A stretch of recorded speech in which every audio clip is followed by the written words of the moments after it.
Bismillahirrahmanirrahim. Assalamualaikum warahmatullahi wabarakatuh. Sahabat PSM dimanapun kalian berada, bertemu lagi bersama saya, Naza Putra. Pada kesempatan kali ini, saya akan menceritakan sebuah kisah yang dialami oleh sahabat PSM yang bernama Fajar. Sebelum saya memulai cerita kali ini, seperti biasa, bagi sahabat-sahabat yang baru mampir di channel ini, saya ucapkan salam kenal. Jangan lupa tekan tombol subscribe beserta lonceng notifikasinya agar kalian tidak ketinggalan cerita-cerita dari podcast Suara Misteri. Follow juga Instagram kami @podcastsuaramisteri. Bagi sahabat-sahabat yang sudah subscribe dan follow, saya ucapkan terima kasih banyak. Jazakumullahu khairan. Semoga kebaikan dari sahabat-sahabat semua dibalas kebaikan yang berlipat oleh Allah Subhanahu wa Ta'ala. Bagaimana ceritanya? Yuk simak cerita berikut ini.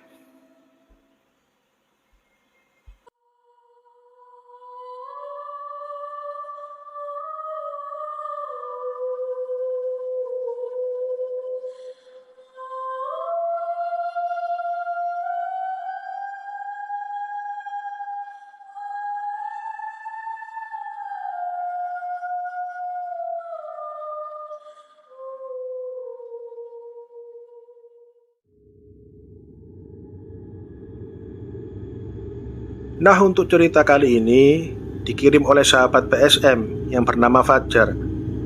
Fajar ini asalnya dari Kalimantan Timur. Cerita ini terjadi di sekitaran tahun 2021. Jadi waktu itu sore hari, Fajar dan dua temannya ini yang bernama Rama dan Rahmat mau berkunjung ke rumah temannya Fajar yang bernama Adi. Jadi jarak dari rumah Fajar ke rumah Adi ini sekitaran 30 km. Dan selama perjalanan menuju ke rumah Adi, Fajar dan dua temannya ini nggak ada gangguan apa-apa, aman-aman saja. Nah, singkat cerita, sampailah mereka di rumah Adi. Mereka pun mulai ngobrol dan cerita-cerita, dari hal-hal yang bercanda hingga sampai mereka ini cerita-cerita tentang hal-hal mistis.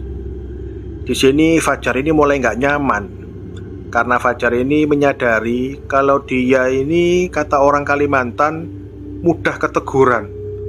Jadi orang Kalimantan menyebutnya Fajar ini mudah keteguran, yang artinya mudah ketempelan.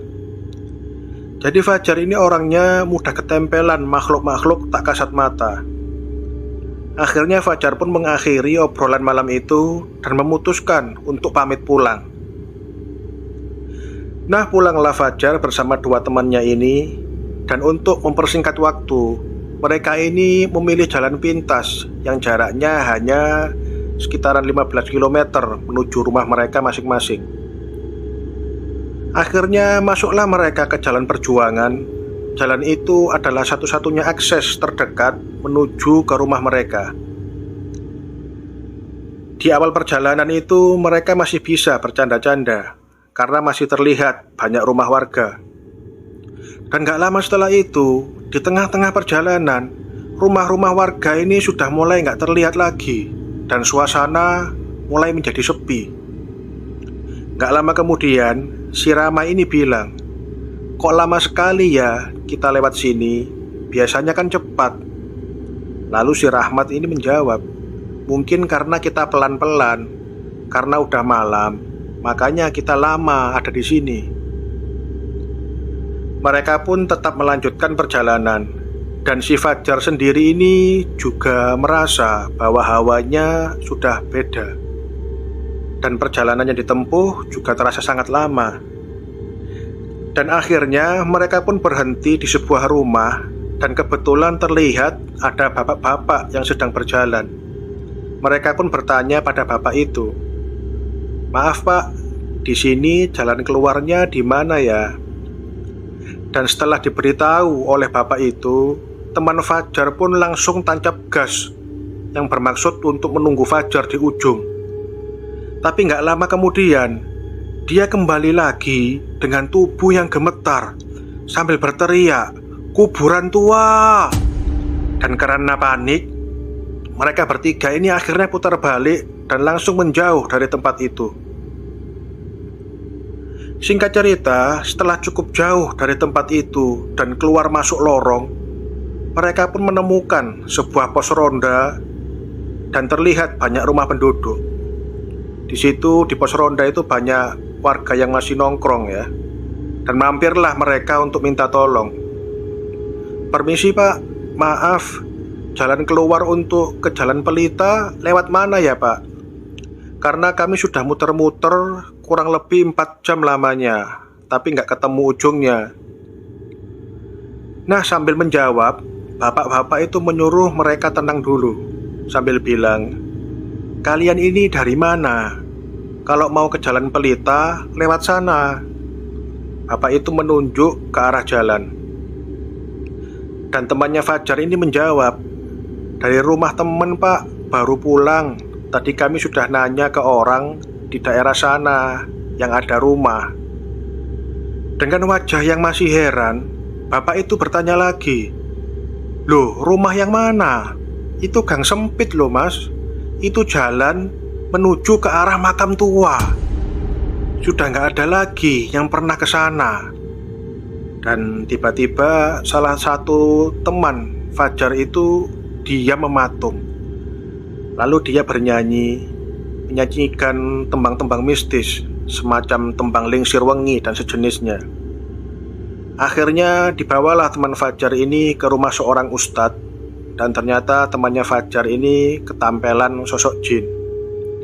Dan karena waktu itu malam semakin larut, akhirnya bapak-bapak itu memberikan pengawalan pada Fajar dan teman-temannya hingga keluar dan mendekati rumah mereka. Memang informasi yang diterima Fajar dari bapak-bapak itu, kejadian seperti ini seringkali terjadi di tempat itu. Nah, singkat cerita, setelah sampai di rumah, Fajar ini coba untuk ngecek HP-nya.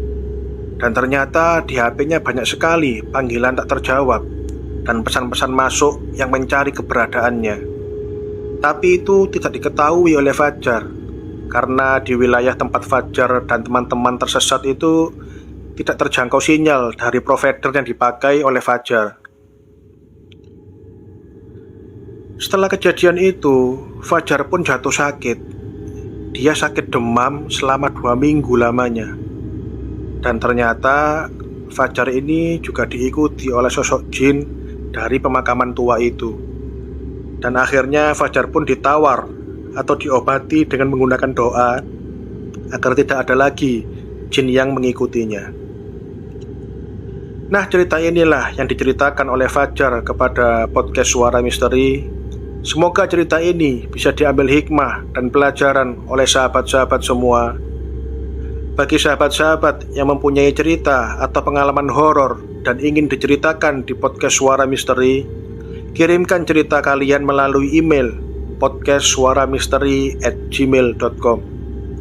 Saya sangat berterima kasih kepada Fajar yang telah bersedia membagikan pengalaman horornya kepada podcast Suara Misteri. Mohon maaf kalau ada salah-salah kata. Wassalamualaikum warahmatullahi wabarakatuh.